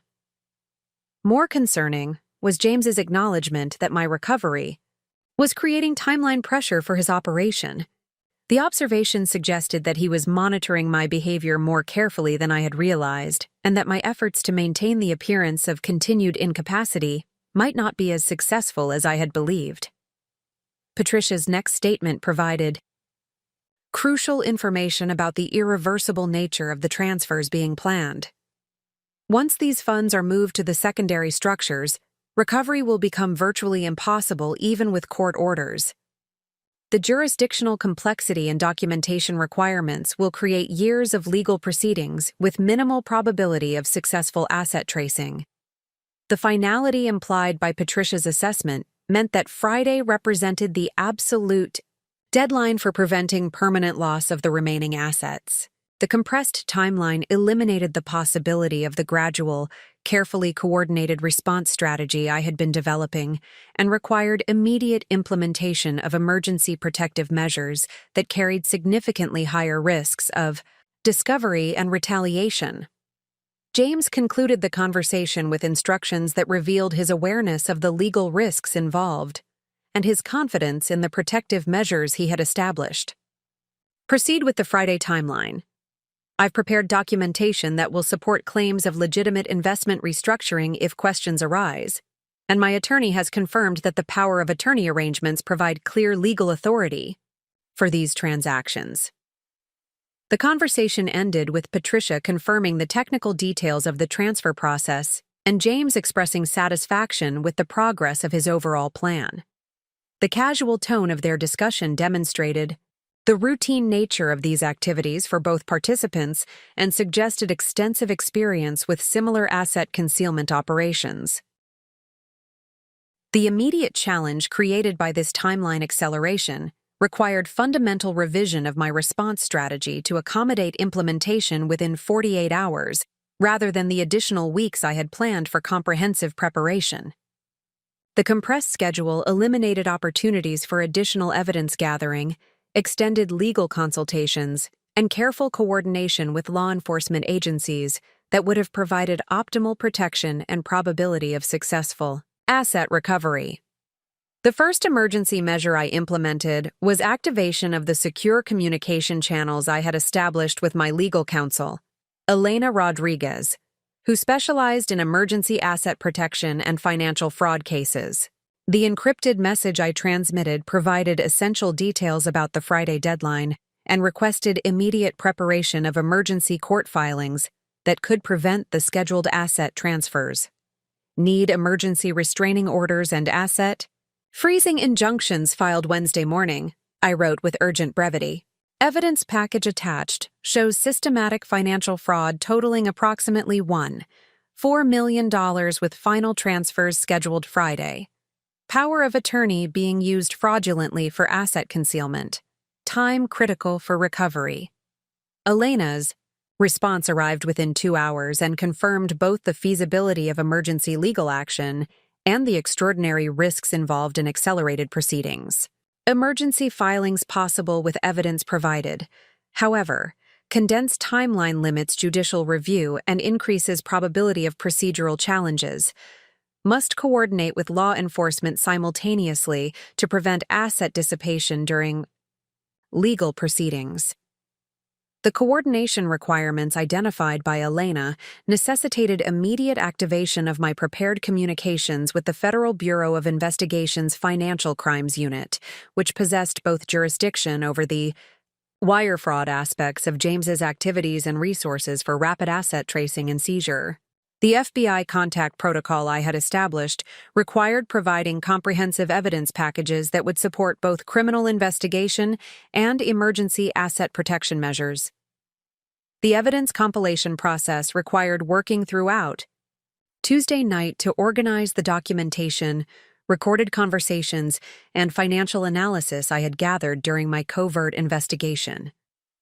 The material needed to be presented in formats that would support both legal proceedings and criminal investigation, while maintaining the operational security necessary to prevent James from discovering my activities before the emergency measures could be implemented. The most challenging aspect of evidence preparation was creating comprehensive financial analysis that demonstrated the systematic nature of James's fraud, while establishing clear connections between his unauthorized transactions and the concealment structures he had created. The forensic accounting work required the same analytical rigor that characterized my professional investigations, while operating under severe time constraints and without access to the specialized software and databases I normally employed. The second emergency measure involved implementing immediate protection for the assets that remained under my exclusive control, including retirement accounts, individual investment funds, and business assets that were not covered by the power of attorney arrangements James had been exploiting. The protection process required coordinating with multiple financial institutions to establish additional security measures and documentation requirements that would prevent unauthorized access attempts. The coordination with financial institutions revealed additional dimensions of James's fraud that I had not previously discovered. Several institutions reported that James had recently attempted to gain access to my individual accounts using forged documentation and false claims about expanded power of attorney authority. These attempts had been unsuccessful due to institutional security protocols, but they demonstrated the comprehensive nature of his asset appropriation efforts. The financial institution coordination also provided opportunities to establish monitoring and alert systems that would provide immediate notification of any additional access attempts or suspicious activities related to my accounts. These protective measures would continue to operate independently of my direct oversight and would provide early warning of any escalation in James's activities. The third critical emergency measure was coordination with my business partners. To prevent James from completing the sale of my forensic accounting practice that I had learned was scheduled to be finalized on Thursday. The business protection required immediate communication with David Richardson and our other partners to expose James's misrepresentations about my medical condition and legal capacity. The business partner communication presented significant operational security challenges because James had established relationships with these individuals and was monitoring their communications for signs of my involvement in business management. The approach required careful coordination through intermediaries and indirect communication channels that would not alert James to my active participation in business protection efforts. David Richardson's response to my emergency communication revealed the extent of James's manipulation and the immediate danger to my professional interests. James told us yesterday that your doctors recommended immediate sale of your practice ownership to reduce stress during recovery. We were scheduled to sign final documents Thursday morning based on medical evaluations he provided. The revelation that James had been using forged or misrepresented medical documentation to support the forced sale of my business created additional criminal exposure and provided further evidence of the systematic nature of his fraud. The business partner coordination also revealed that the sale price being negotiated was substantially below fair market value, representing additional financial harm beyond the direct asset appropriation. The emergency business protection measures required preparing alternative medical documentation that accurately represented my condition and capabilities, while coordinating legal action to prevent completion of the fraudulent sale transaction. The business protection timeline needed to coordinate with the broader asset protection strategy to ensure comprehensive coverage of all threatened interests. The fourth emergency measure involved establishing personal safety and security protocols that would protect me during the implementation of legal proceedings and the inevitable confrontation with James that would result from discovery of my activities. The safety planning required considering both immediate physical security during the initial legal action and longer-term protection during the investigation and prosecution phases. The safety coordination required communication with local law enforcement agencies to establish protective monitoring and rapid response capabilities that would be available during the critical period when James discovered the legal proceedings and their implications for his asset concealment plan. The law enforcement coordination needed to account for James's demonstrated sophistication and his access to resources that could be used for intimidation or retaliation. The personal security measures also required establishing alternative living, arrangements that would provide physical separation from James during the period when legal proceedings made continued cohabitation impossible.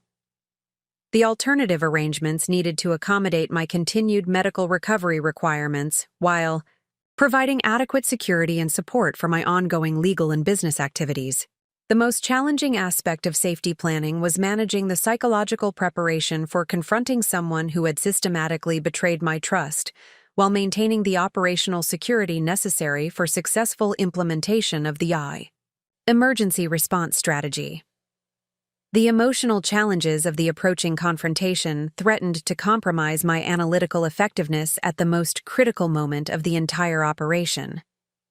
The fifth emergency measure was activation of media and communication management protocols that would protect my professional reputation during the public disclosure of James's criminal activities and the legal proceedings that would follow.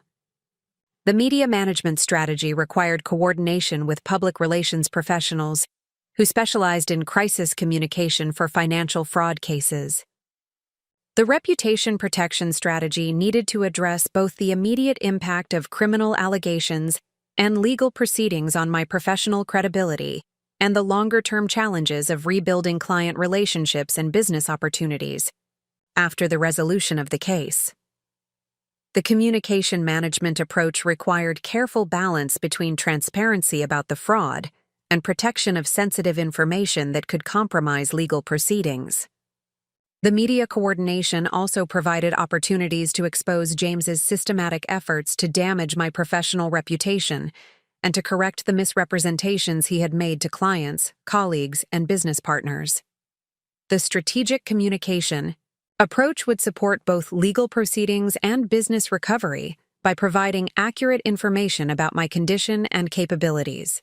The sixth critical emergency measure involved final verification and coordination of the comprehensive legal strategy that would govern the simultaneous filing of criminal complaints, civil asset recovery actions, emergency restraining orders, and business protection measures. The legal coordination required precise timing to ensure that all protective measures would be implemented before James could take countermeasures or accelerate asset dissipation. Elena Rodriguez's final legal strategy briefing confirmed the unprecedented nature of the coordinated legal action and the extraordinary risks involved in simultaneous proceedings across multiple jurisdictions and legal frameworks. The comprehensive approach maximizes probability of asset recovery, but also concentrates all legal risks in a compressed timeframe. Success requires flawless execution, with no opportunities for correction or adjustment. The legal strategy coordination also confirmed the personal legal exposure I would face if any aspects of the emergency proceedings were determined to be improperly motivated or inadequately supported by evidence. The potential for counterclaims and legal retaliation by James required comprehensive preparation and absolute confidence in the evidence supporting each aspect of the legal action. The final legal briefing also addressed the practical challenges of managing multiple simultaneous legal proceedings while continuing my medical recovery and attempting to preserve my business interests. The resource requirements for comprehensive legal action would strain both my financial resources and my physical capabilities during a period when both remained limited by the circumstances James had created. The seventh emergency measure was implementation of final operational security protocols that would prevent James from discovering my activities during the critical final hours before legal action commenced. The operational security requirements included maintaining normal behavioral patterns while secretly coordinating complex legal and investigative activities that required constant communication and coordination. The most challenging operational security requirement was managing the final evidence-gathering activities that were necessary to support the emergency legal filings. The evidence compilation required access to James's office and personal files during periods when discovery would create immediate confrontation before protective legal measures were in place. The final evidence gathering provided confirmation of additional financial crimes that I had not previously documented, including tax fraud, money laundering, and sophisticated identity theft that had been occurring throughout our marriage. The comprehensive evidence package demonstrated criminal activity that exceeded even my worst estimates of James's betrayal and provided support for federal prosecution under multiple statutes. The operational security protocols also required preparing for immediate implementation of safety measures if James discovered my activities prematurely. The contingency planning included predetermined communication protocols with law enforcement and legal counsel that would provide immediate protection if operational security was compromised before legal proceedings could be initiated. The eighth and final emergency measure was psychological and emotional preparation for the confrontation and legal proceedings that would determine the success or failure of my response to James's systematic betrayal. The emotional preparation required compartmentalizing the personal trauma of discovering the scope of his deception, while maintaining the analytical focus necessary for effective participation in complex legal proceedings. The psychological preparation also required developing realistic expectations about the probable outcomes of legal proceedings and asset recovery efforts. The complexity of James's asset concealment structures and the sophistication of his legal preparation created significant probability that complete asset recovery would be impossible regardless of the success of criminal prosecution. The emotional challenges were compounded by the realization that the confrontation would mark the definitive end of our 18-year marriage and the complete destruction of the life structure that had provided security and identity throughout my adult years. The comprehensive nature of James's betrayal meant that recovery would require not only asset restoration, but also fundamental reconstruction of my personal and professional identity.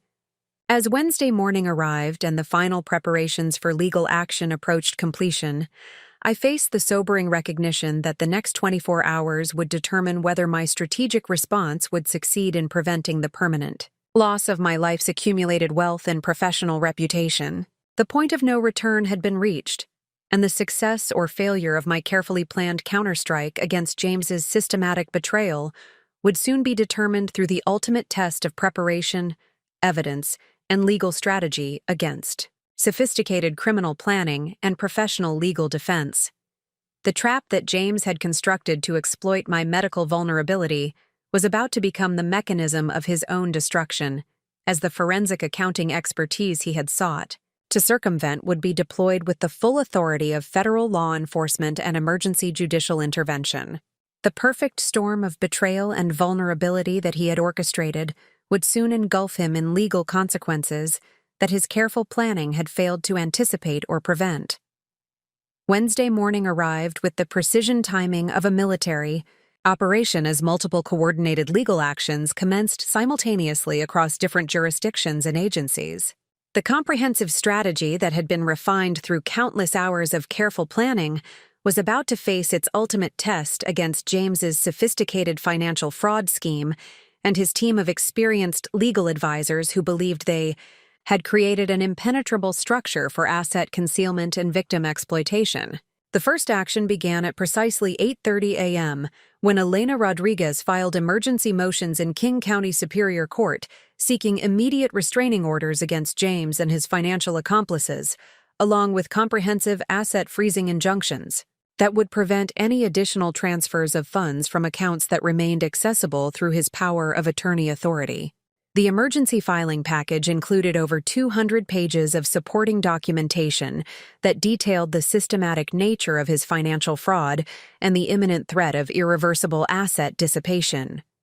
Judge Patricia Hannigan's chambers received the emergency filing with the urgency protocols that had been established for cases involving immediate financial harm and potential asset flight.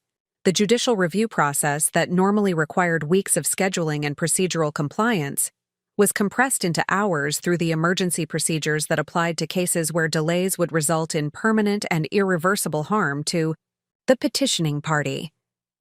The evidentiary package presented to Judge Hannigan included forensic financial analysis, that demonstrated clear patterns of unauthorized asset transfers, recordings of James's conversations that established criminal intent, and systematic planning, and documentation of his efforts to have me declared incompetent while exploiting my medical vulnerability. The comprehensive evidence presentation was designed to support immediate judicial intervention without the extended review process that typically preceded such extraordinary relief. Elena Rodriguez's courtroom presentation emphasized the time-sensitive nature of the threat and the sophisticated asset concealment structures that would make recovery impossible once the scheduled Friday transfers were completed. Her argument demonstrated mastery of both the legal framework governing emergency asset protection and the technical complexities of international financial fraud that required immediate intervention to preserve any possibility of victim compensation. Judge Hannigan's initial response reflected both the seriousness of the allegations and the extraordinary nature of the relief being requested. The emergency restraining orders and asset freezing injunctions represented significant interference with normal commercial and personal financial activities that required compelling evidence of immediate and irreversible harm. The judicial review process included examination of the power of attorney documents that James had been exploiting, analysis of the medical records that contradicted his claims about my incapacity, and assessment of the financial documentation that supported claims of systematic fraud and asset concealment. The comprehensive evidence package provided sufficient support for immediate protective intervention while establishing the foundation for extended legal proceedings. Judge Hannigan granted the emergency restraining orders at 11:45 a.m., providing immediate legal authority for asset seizure and prevention of additional transfers. The court orders included comprehensive injunctive relief that froze all accounts accessible to James through power of attorney authority and established judicial oversight for any future financial transactions involving the affected assets.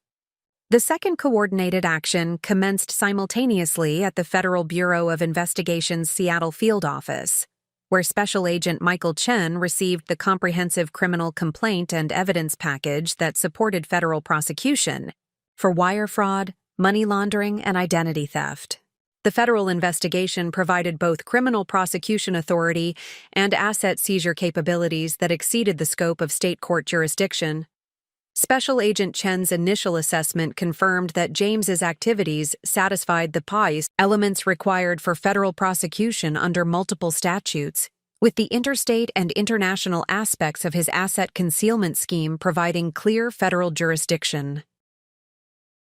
The FBI's Financial Crimes Unit possessed specialized expertise and investigative resources that were particularly suited to cases involving sophisticated asset concealment and offshore financial structures. The federal investigation protocol included immediate coordination with international law enforcement agencies and financial intelligence units that possessed authority over the offshore accounts and shell corporations that James had established.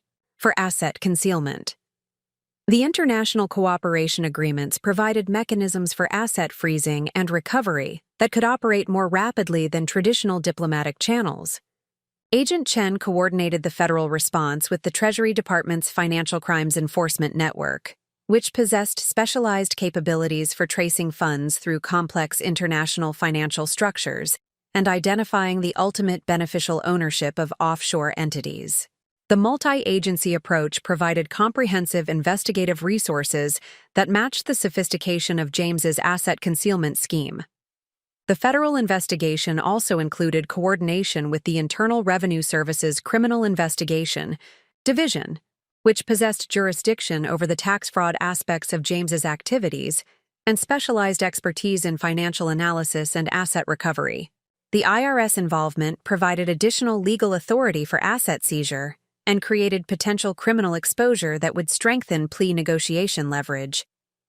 The third coordinated action involved immediate notification to financial institutions that held accounts affected by the court orders and federal investigation. The notification process required precise coordination to ensure simultaneous implementation across multiple institutions while preventing advance warning that could enable James to take protective countermeasures.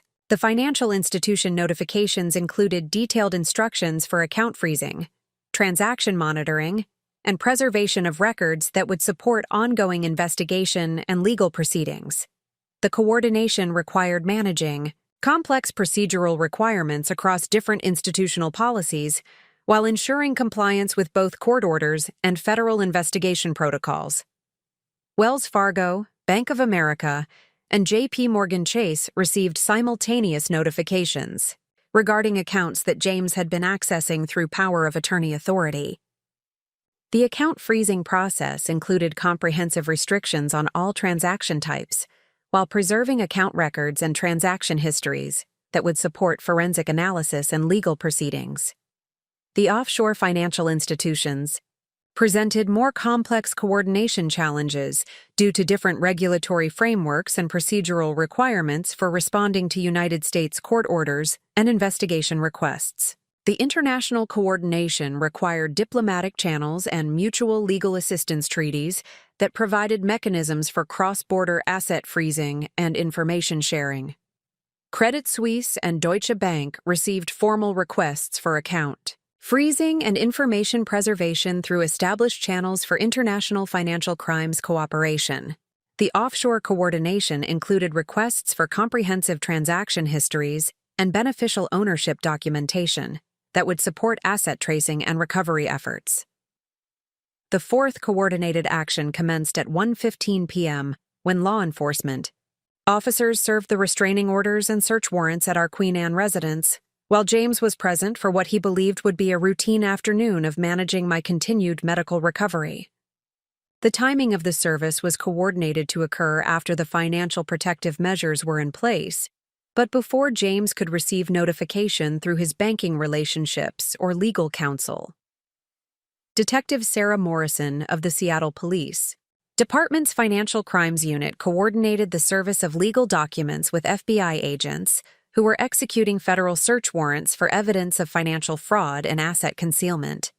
The law enforcement coordination included protocols for ensuring my safety during what was anticipated to be a highly volatile confrontation. James's initial response to the arrival of law enforcement officers reflected complete shock and disbelief at the scope of the legal actions being implemented against him. His questions and protests revealed that he had not anticipated the possibility of comprehensive law enforcement response and had not prepared contingency plans for defending against simultaneous criminal and civil proceedings. The search warrant execution included seizure of computers, financial documents, and communication records that contained evidence of James's criminal activities and coordination with his accomplices. The evidence collection process required careful attention to chain of custody procedures and documentation requirements that would support prosecution and civil recovery proceedings. James's immediate response included demands to contact his attorney, Mitchell Barnes, who had been coordinating the legal aspects of his asset concealment scheme. However, the scope and timing of the law enforcement actions had been designed to prevent effective legal counsel coordination during the critical hours when protective measures were being implemented. The confrontation that followed the service of legal documents represented the culmination of weeks of careful investigation and strategic planning, as James realized that his comprehensive betrayal had been discovered and that his victim possessed both the expertise and resources necessary to mount an effective legal response. His demands for explanation and justification reflected his shock at discovering that I had maintained analytical capability throughout my recovery period. My response to James's questions and protests was measured and professional, reflecting the emotional preparation I had undertaken for this confrontation. The years of forensic accounting experience had provided training in managing volatile situations where financial fraud was exposed and perpetrators faced the immediate consequences of their criminal behavior. James, every transaction you've made using my power of attorney has violated both criminal law and your fiduciary obligations, I explained with calm precision. The evidence demonstrates systematic financial fraud that began years before my surgery and continued throughout my recovery period while you maintained the pretense of loving care. James's reaction revealed both his understanding of the legal jeopardy he faced and his continued belief that he could manipulate circumstances to avoid accountability. His responses alternated between claims of legitimate financial management and attempts to portray his actions as protective measures taken during my medical crisis. The law enforcement officers present during this confrontation maintained professional protocols for managing domestic disputes involving financial crimes while ensuring that both parties understood their legal rights and obligations. The presence of law enforcement provided security for my safety, while preventing James from taking actions that could compromise evidence or interfere with ongoing legal proceedings. Detective Morrison's documentation of James's statements during the confrontation provided additional evidence of his criminal intent and his understanding of the fraudulent nature of his activities. His admissions and explanations revealed details about his coordination with offshore banking contacts and his awareness that his actions constituted theft and fraud. The fifth coordinated action involved immediate implementation of business protection measures that prevented completion of the fraudulent sale of my forensic accounting practice that had been scheduled for completion the following day. The business protection required coordination with my partners and their legal counsel to expose James's misrepresentations and establish accurate information about my medical condition and legal capacity. David Richardson's law firm received comprehensive documentation that contradicted the medical evaluations and capacity assessments that James had provided to support the forced sale of my practice ownership. The corrective information included current medical reports that confirmed my analytical capability and legal competence to make business decisions. The business protection measures also included establishment of alternative management arrangements that would protect client relationships and ongoing cases during the period when legal proceedings prevented normal business operations. The client protection protocols ensured continuity of service while preserving the professional relationships that represented the foundation of my practice's value. Up next, you've got two more standout stories right on your screen. If this one hit the mark, you won't want to pass these up. Just click and check them out. And don't forget to subscribe and turn on the notification bell so you don't miss any upload from us.